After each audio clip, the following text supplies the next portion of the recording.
Hi, Kathryn here with Handmade by Circle Art Designs. Well, today on the mat, I'm going to be working on a All Hallows Eve Bat Pendant with illusion necklace. This is Project 1 from the October Bargain Bead Box and Project 6 from my October series. Just love this beautiful necklace. Now, when I saw the bargain bead box and these lovely little bats, my daughter was walking by about that time and she said, "Oh, Mom, I would love to have a necklace maybe out of this, one of these bat connectors and with a little black and purple seed beads." And I said, "I can do that." And so that is how this lovely little pendant has come about. Isn't that pretty? Let's turn our eyes to the mat and get ready to get started. So as we turn our eyes to the mat and I see this beautiful piece of glass to give thanks to the Lord, and I'm thinking about the project I'm doing today, and it reminds me of All Hallows Eves that I grew up with, of that time that we call today Halloween, and it's so spooky and scary in our culture. That is not how I grew up. I grew up mainly with All Hallows Eve being a time of harvest, of celebrations where people got together and we played games and we had candy as kids and the adults and kids played together and there was music and celebration and a time of preparing for the next step, which was celebrating the All Saints and All Souls Day that came after All Hallows Eve. After all Hallows Eve means the eve for holy people. And I guess that's how I grew up. And so things are a little different now, but I've always loved bats and cats and pumpkins, and it just brings joy to my heart. So how about you? What do you remember? What are you thankful for? To give thanks to the Lord for? All right, let's get started. So from the October Bargain Bead Box with the 20 by 56 millimeter filigree bats. And the cute thing about this bat that I have never seen before is it hangs upside down, like a bat would on a cave. If you see a bat up in the cave, and I have in my time, you see them hanging their little feet up on the top of the cave wall or the ceiling, and they're hanging upside down. And I thought that was so cute because that's the way these are made. And they're stainless steel, and you can put fringe on them. Now for this, the necklace itself, I will be using some beading wire, and I'm going to use from the Wild Beads. This is a Mayuki, is that how you say it, beads, and I'm trying to show you exactly what this is. Let's pour some of this out. It is a black bead that has a purple and gold and blue cast to it, and I think it is gorgeous. Then also it's a Mayuki, also 11-0, and this is in the violet. And I love these. Now, if you're looking for these particular beads, I have held them up where you can see the number and the name. So back it up, pause it, and write it down because I think these are perfect for this harvest time. And then I have some little teardrops. I'm sorry, I only got one of them in the picture.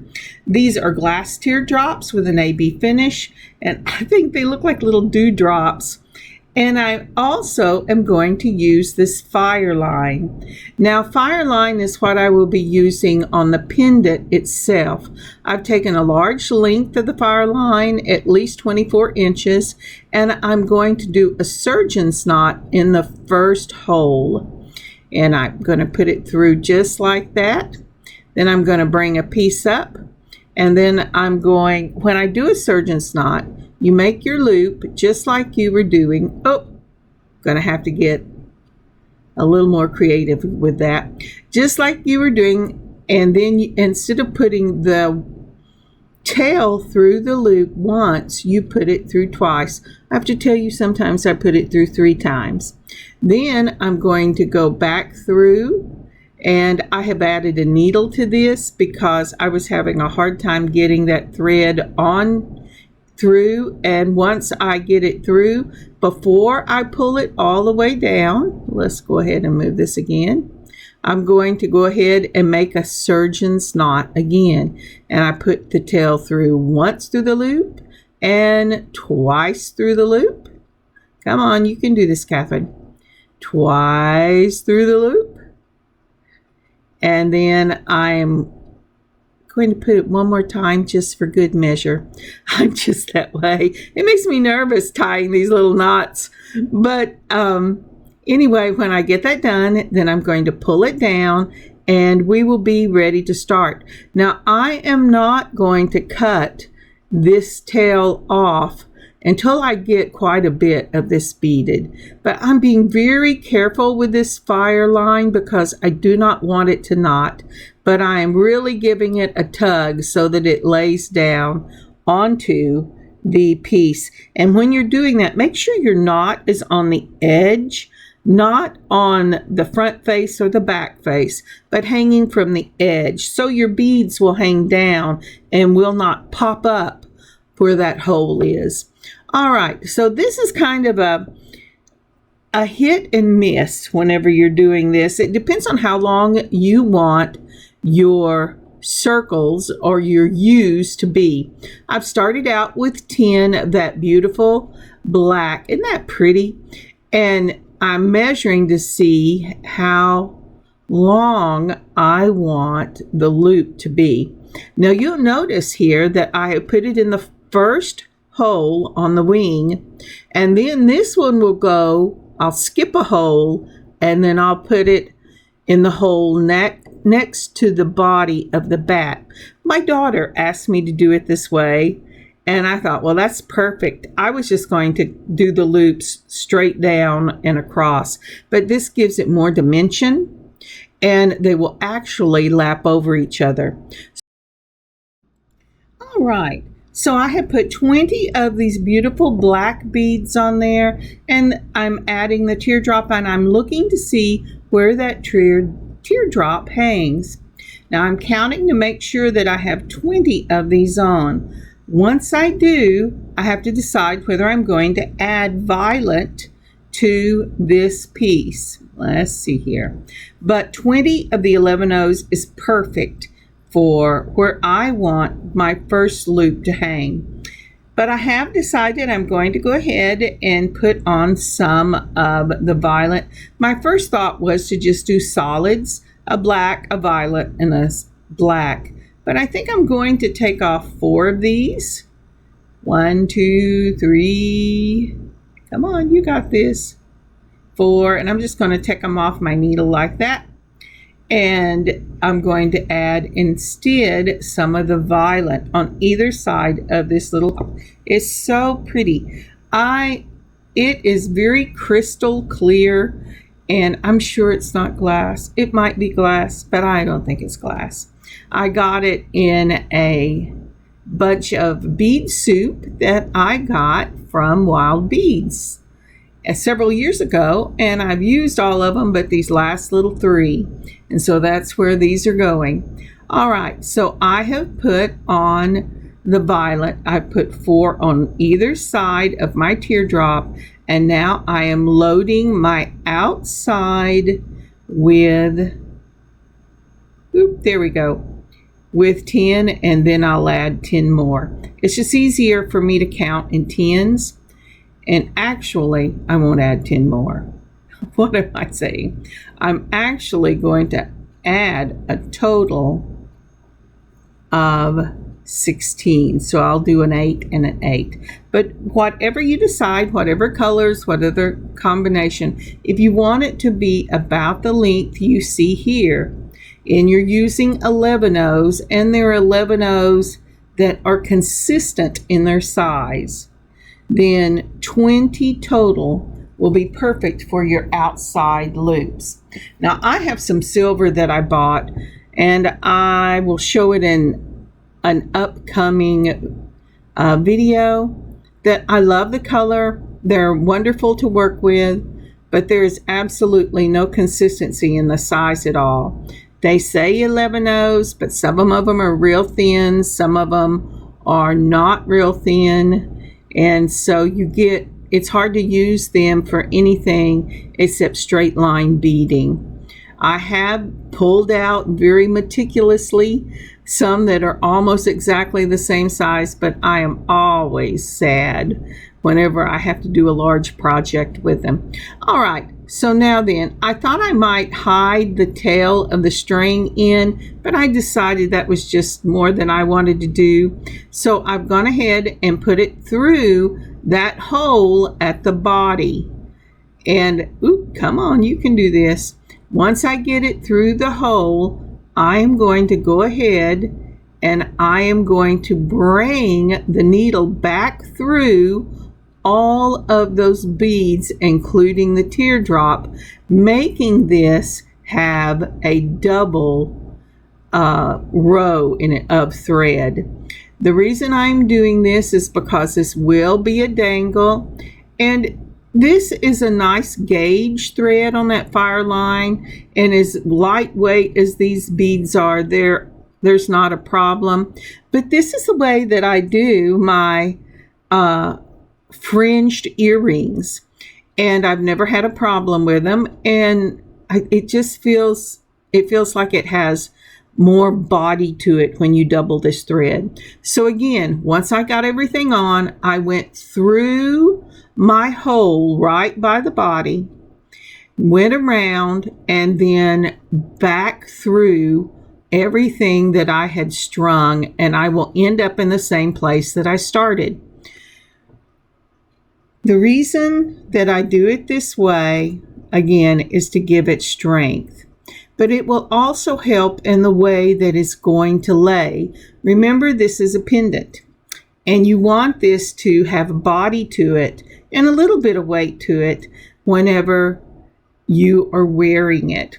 And so this is just a really good precaution to do.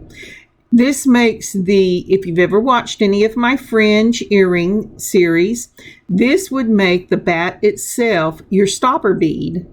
And going through that hole, and I'm doing that again right here, going through the hole, there you go. What that does, I'm trying to decide which direction I want to go through this hole. What it does then is gives you a start and a finish, and then I'm going to do another surgeon knot, 1 through the circle, 2 through the circle, and then I'm going to very carefully pull this down, and you'll notice I'm pulling down from the end.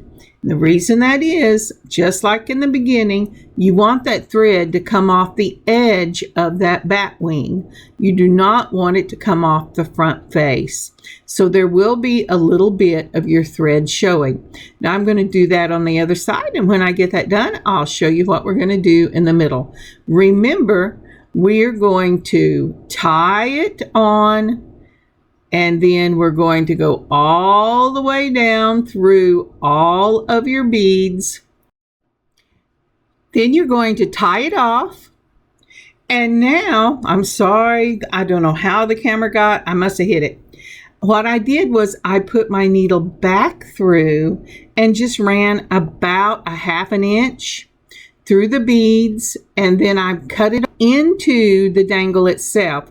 Once all that is done, now I am cutting off that thread that I started with. You could burn it off, but my hands are too shaky today. I'm afraid if I tried to burn it off, I'd burn right through it and we'd have to start all over.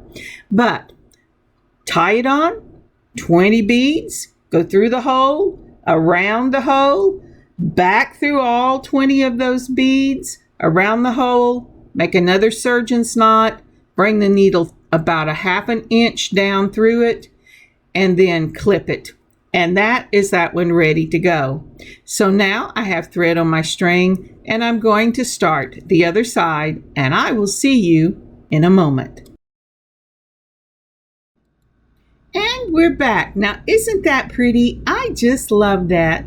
Now, I want to do something a little different for my last one, and it's going to start in that hole between the two, and then it's going to go to the other side, laying over the top of the two that we've already done, and then I'm going to go ahead and tie it on and tie it off. So look before you start yours and decide how much longer you want the one that's going to go in the middle. New length of thread. I did not have enough to finish this out. I put the needle on, I've tied that thread on, and again you will notice that I have got the thread coming down, so my first bead should sit on the edge of that bat. And once I have got that done, I'm making sure that I'm on the right side of this and that my thread isn't going through any of the loops, which is something it will like to do. You have to be a little careful when you're doing this final loop.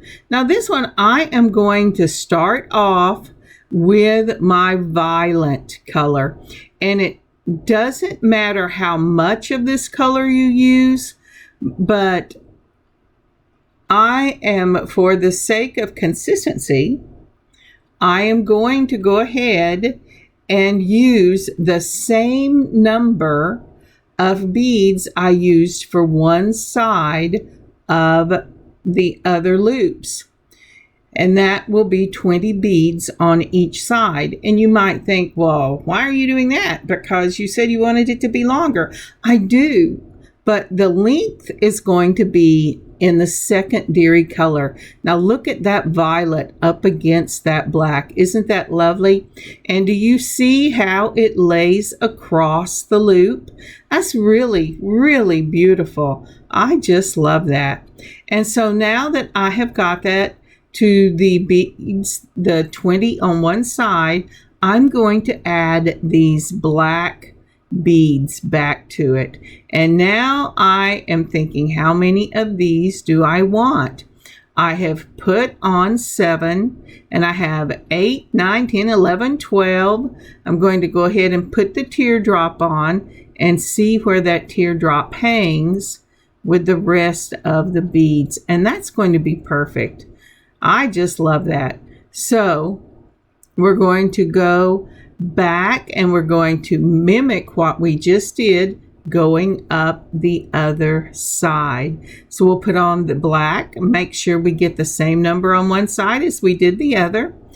And you can only do this if you have consistency in beads.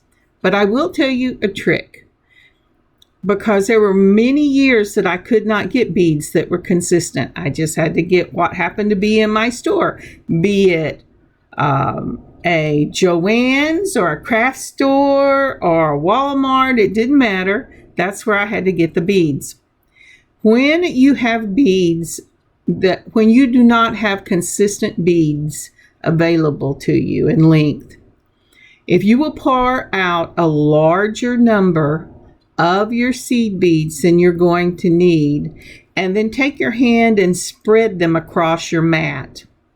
It takes a little more time to use them this way, but I did a lot of bead work for many years using beads that were not consistent.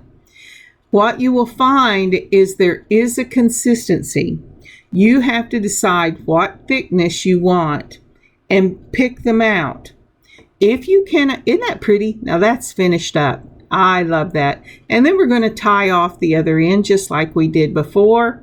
We're going to go through the hole, and my hands, I can see the pin, but I'm not paying any attention. I'm trying to get this to my eyeballs so I can see this. There you go. So I've gone ahead and I'm putting it through just like that.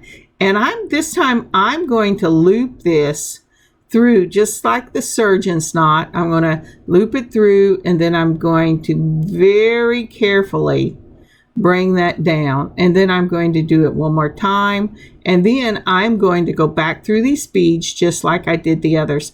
I am doing this because this is the longer of the loops, and I'm afraid it will be the one that is in most danger of getting caught on things. So I'm just taking extra care with this, and I am going to go back through all these, go down and around and tie it off.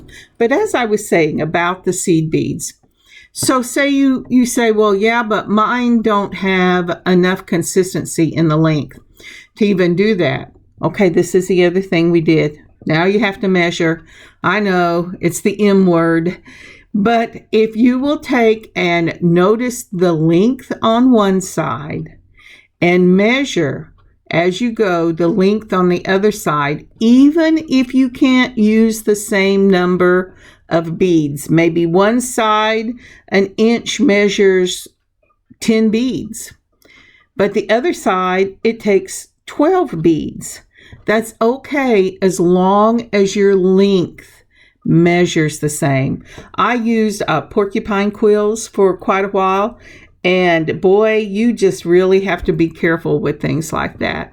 So again, there are ways to do it if you do not have a bead available to you that has a consistent length.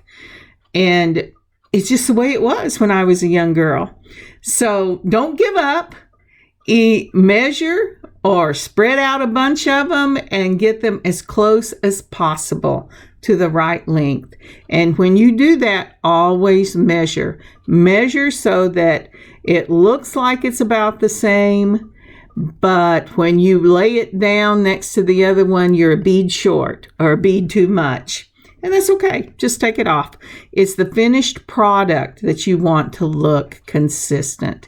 And there you go. As we've been talking, look at that. I got it back through and it's ready to tie off. Now, isn't that cute? I would have never thought to do this, but that is so pretty. I just love it. I would have put fringe all the way across. But here is a picture of the finished product for that pendant. All right, let's move on to the necklace. So because we are using an illusion necklace, I want the wire itself to show. So I'm going to use this purple amethyst from Soft Flex in a medium, and also from Soft Flex in a medium, I'm going to use Midnight Black. The amethyst and the black should go with the beads that we used in the piece itself. Now this is Bead Treasure, and it's that metallic silver, and I will tell you, these are the beads I have been talking about. So I use beads that aren't consistent, but you just have to be careful with them. I am also going to pull out from Bead Alon some number 1 crimps and some number 0 crimps. The 0 will be the ones that I use in the illusion part of the necklace itself. That is also why I'm using some of the number 0. That is also why I'm using some of the silver. I don't have a black or a purple crimp, or I might not use it. No, I'd use the silver anyway. I think it's pretty and it makes the things shine. Now, did you see that purple amethyst come across there? This is a really, really pretty piece. I do not know why I'm getting craziness at the bottom of the screen, but it'll go away in a minute. But I am pulling out the purple amethyst. Isn't that pretty? That is just so pretty. Now, I at first pulled the full length. My daughter wants this to be a 24-inch.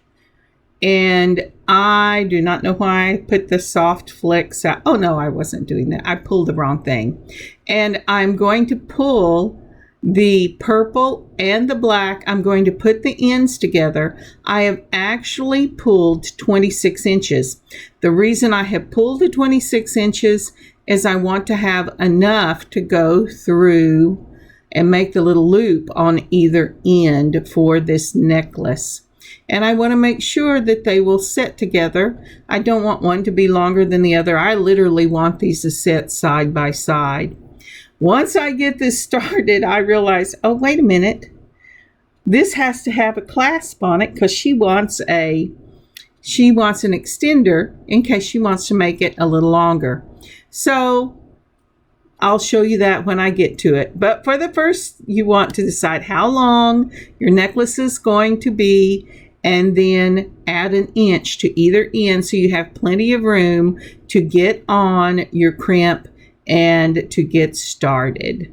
Okay, I'm thinking here. So the first thing we're going to do is we're going to put on a number 1 crimp, the number 1s. I put them on, I took them off. And the reason being is you will not be able to get a second wire through those zeros. You can use a number 1 or a number 2 depending on how thick your beading wire is. I love this soft fleck. It comes in colors, and it is that beautiful coloring on it.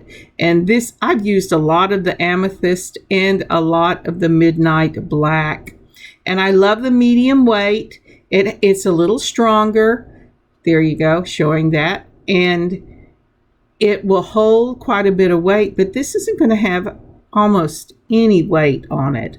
This is all seed beads. And if I beaded every inch of this wire, it would still feel light. So I am turning this. It's a little hard for me to turn this evening. That's not because the wire is difficult. That is because my hands are not cooperating. I've had a very busy week and the hands are going, help me. So I've got that loop through, and now I'm taking my crimper. I use the crimper on the ends with the number 1s. I'm going to make sure, and I let go of it and let it just cross right over. When you're doing this, make sure that your wire is parallel to each other so that it doesn't have that space it can slide on and cause it not to hold. I put it in the back. I crimp down. I'm looking for the M. I have M with a wire through both sides of that M. Then I'm going to do a 1/4 of a turn, put it in the front and mash down, and it will mash that M together. If you've done this right, when you give a tug, it won't go anywhere. You say, why is it important not to have it cross over? Because when it crosses over, there's always a chance that there is space, and it might seem to hold in the moment, but when you least expect it, it will slide on itself, and you will lose your necklace or your bracelet or your earrings, whatever you are making with the crimps. Again, this one went on so much easier. All right, so I put it around. You want to make sure that your loops on both ends are about the same size, because remember, I'm not braiding this. There you go. It's coming off of both ends. I'm going to do that 1/4 a turn and mash it. I'm not braiding this. I am letting it lay side by side. And so that's what I'm checking here. The loops are the same. And so now I can start. And I go ahead and start one of these before I remember, oh wait, I need some on both sides of this little pendant here. But we're going to go ahead and start and see where this is going to take us. All right, for this piece, we're going to go ahead, as soon as I clear this all up, I'm going to use my chain nose pliers and the 0 crimps. The reason I use the chain nose pliers is I want it to be flat, and these little crimps are really too small to use a crimper on. I am putting 3 of my 3mm spacer balls on the very top of this necklace. I will put them on the top and the bottom. And the reason I do is this right here, I want to be able to leave a tail, and I want to have a hole going through whatever I'm putting on that will allow that tail to go through. So right like that, I have those 3 spacer balls, and I'm going to get my size 0. Just like that, let's see. And I'm going to bring it all the way down. Let's see where this goes. And let's see, just like that. And then I'm going to mash flat across my beading wire.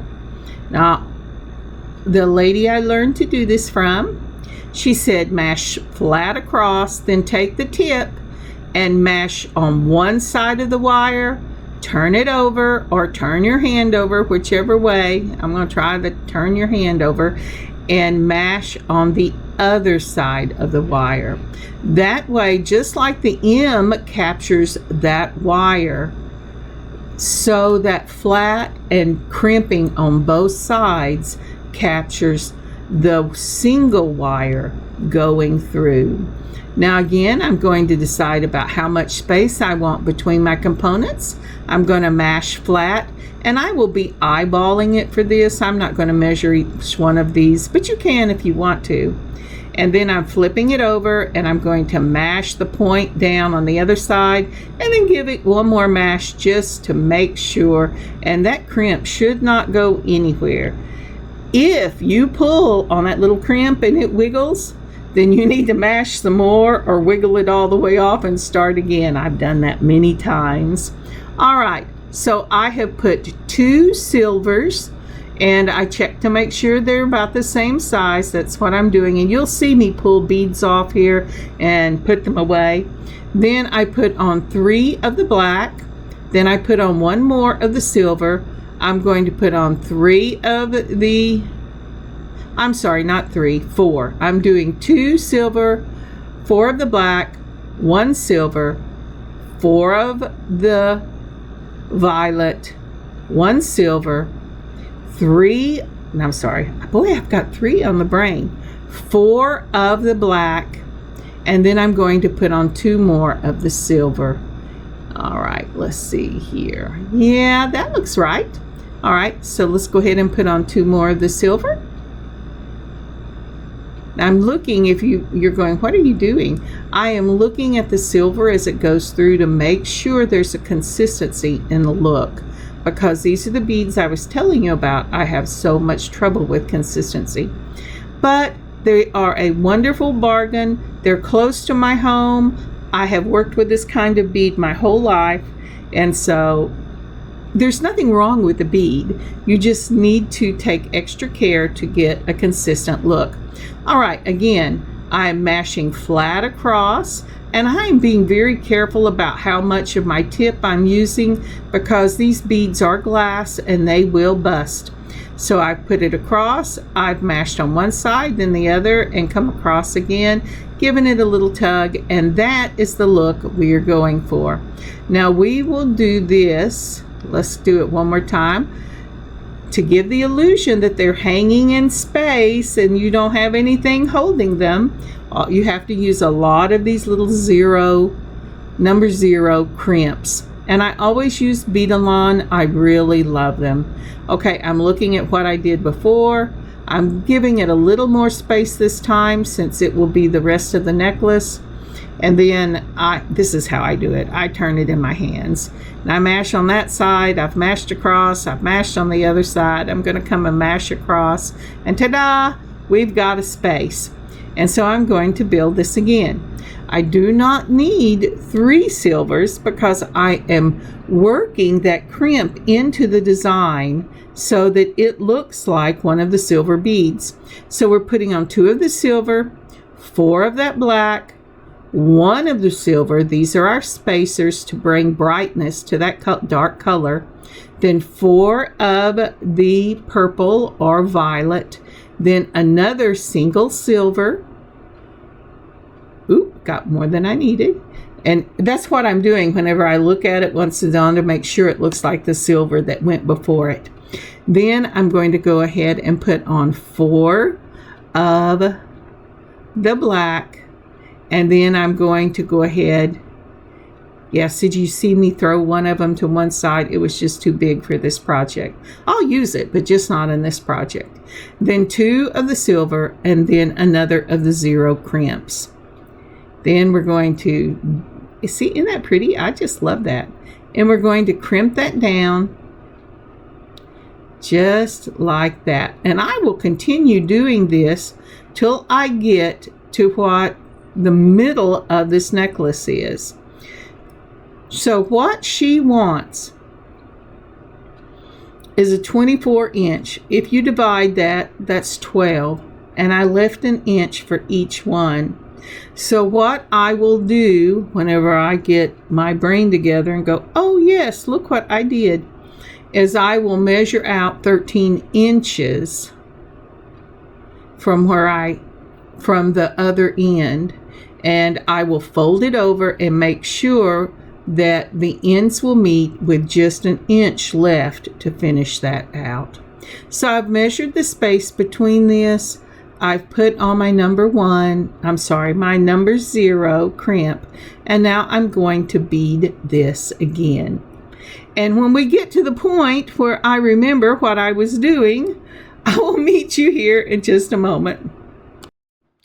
But before we move on, would you take a moment to please like and comment on this video?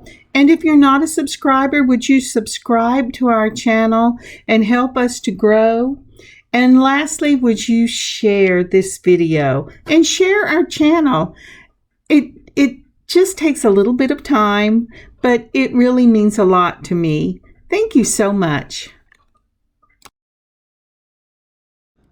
So as I said, eventually I would remember I've measured out my inches so that all of my pieces will be the same, and I folded it in the middle and I'm clipping them.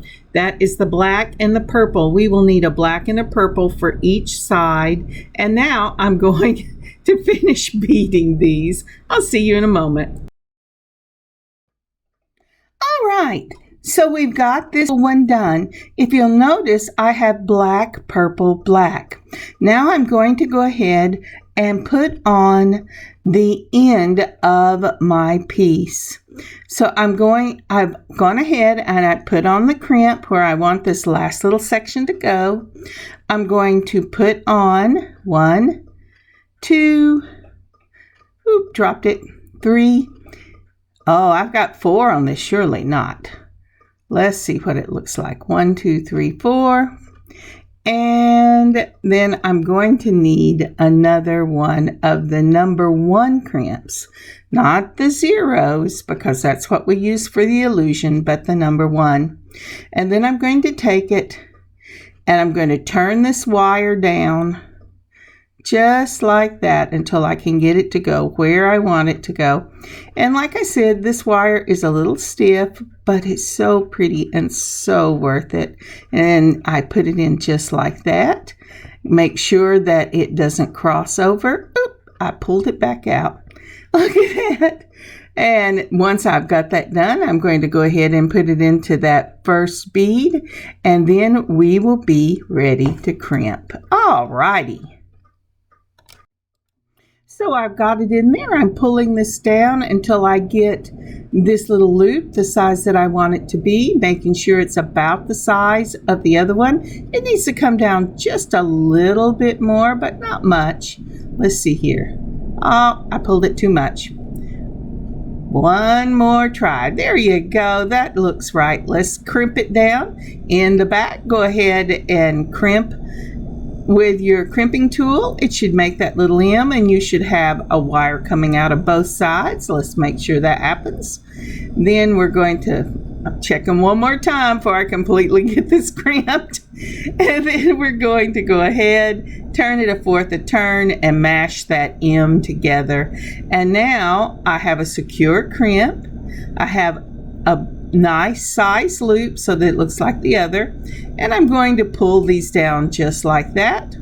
And I did only have 3. I just 1, 2, 3, maybe I had 4. 1, 2, 3. Come on, quit playing with that. Alrighty, and then we're going to go ahead and do our other crimp. Oh, and you know, I picked up the crimpers. This is not going to work. I'm going to have to go back through. But this is a good mistake to see. I picked up the crimpers on those little bitty zeros, and they will not crimp. So let's get our chain nose in here, and we'll go ahead and mash it flat. Then we're going to mash it on one side. Then we're going to mash it on the other side so that we make sure that wire is caught in the middle of that little bitty crimp. And then we have it finished. There you go. And that is this completed section. Now then, it is time for us to do the black. Now with the last one, we did black, purple, black. This one is going to be a little longer, and we're going to start off with the purple because that purpley violet color is in there, and it will show up and offset this for the black cord that we're doing this on. So I've got 1, 2, 3, 4 with a silver, 1, 2, 3, 4 silver. Now we're doing 2 silver, just like that. Let's see. Then we're going to go 1, 2, 3, 4, come on, 5, 6, 7, 8. So I have 8 of the black. So it's a different count from the previous one. 2 more of the silver, and then we're going to go back to that violet color or purple color. 1, 2, 3, 4. Oh, do I like 5? Did I do 5 on the other side? I did. So it's 5 purple. You start out with 1 silver, 5 purple, 2 silver, 8 black, 2 silver, 5 purple, and 1 again. Now then, let's see, what do I want to do here? I think I'm going to go ahead and put a crimp. Let's go ahead. Well, let's look at this. See, I have a crimp on that side. So in order for it to look the same, we're putting 1 silver at the end and then the crimp. Otherwise, it would look like we had 2 and 3. Remember, these little silvers, when this illusion necklace, or really anytime you use a crimp, if it's crimped correctly, it will look similar to a little seed bead. So count that as a seed bead whenever you are doing your components. All right, so as I'm crimping this down, it is crimp, seed bead, 5 of these purple, 8 of the black. Between the purple and the black are 2 silvers. Once you get the black on, 2 more silvers. Then your 5 purple, a silver seed bead, and then another crimp. So just like we did in the other one, I'm using about the same amount of space between them. So there will be less bead components on this particular one. But again, we're going with 1 of the silver seed beads. Then we've got 5, 1, 2, 3, 4, and 5 of the purple, just like that. It jumped off. So we have 5 of the purple. Then we're going to do 2 more, 1, 2 of the silver, then 8 of the black, 1, 2, 3, 4, 5, 6. Come on, you can get it. 6, 7, 8, just like that. 2 more of the silver, 1, 2, and then we're going to go back to that purple, trying to get it all down there. 1, 2, 3, come on, 3, 4. You say, what are you looking for? I'm looking for the holes to be facing up so that I can hit the center of that bead with this beading wire. Then 1 of the silver, and then another of the 0 crimp. That's a number 0 crimp. Could you use the ones? Maybe. I have never used anything bigger than the 0 unless I'm working on leather. And then I use like a 3. So here we go. We're going to go on one side and then the other. And we're going to use this pattern all the way down. Let's see if I show you a look of this. Nope, I'm going right back and I'm going to go start with the next one. So let me speed this little portion up.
right, we are ready to construct this particular necklace. I have made 2 with the purple component pattern and 2 of the black with the black component pattern. And so now I am opening up my jump ring. Now, if you've never done that, what you want to do is hold it between 2 of your chain nose pliers and twist one side.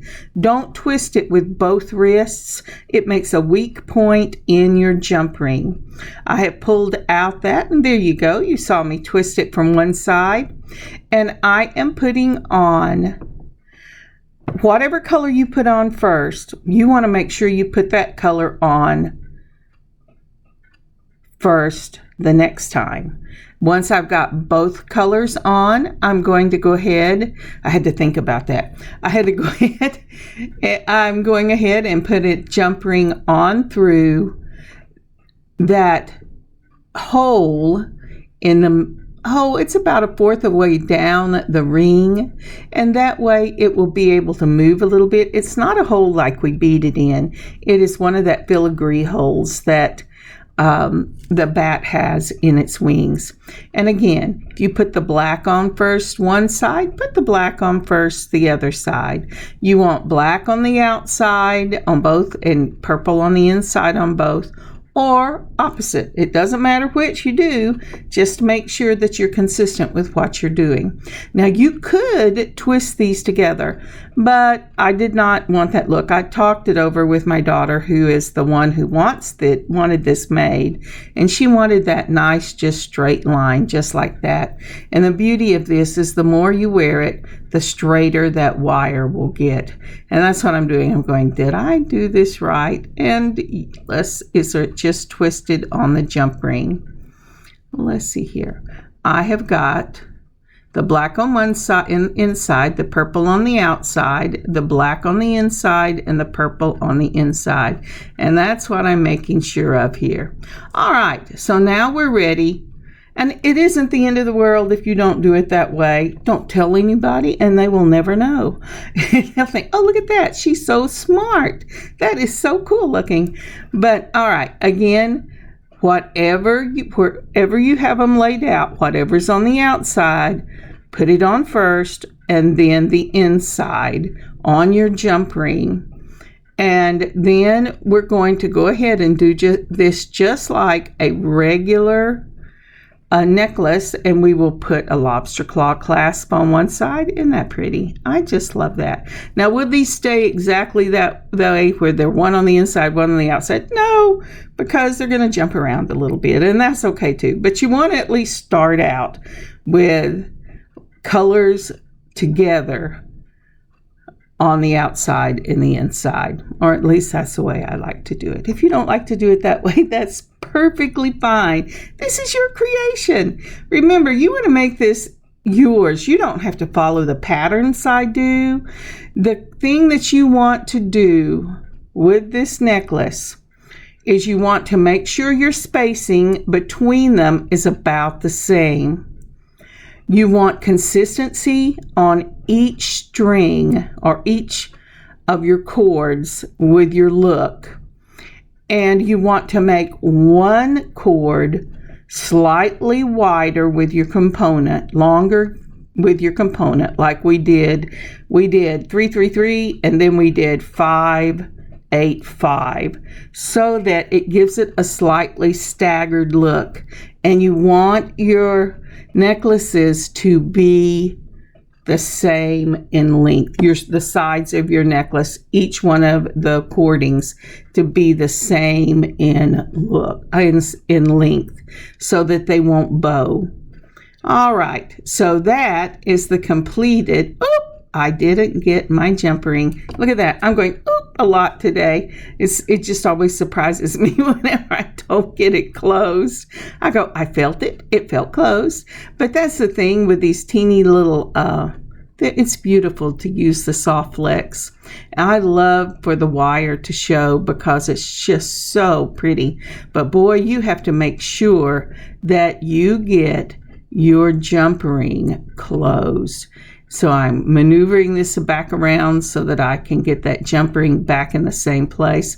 And I've taken both of them off because I went, how am I ever going to know which one I stuck on first from this point? So I looked at the other side, took both off, and I'm doing it again. And this time I am using my magnifiers because as thin as this wire is, if there is any gap at all, it's going to jump off.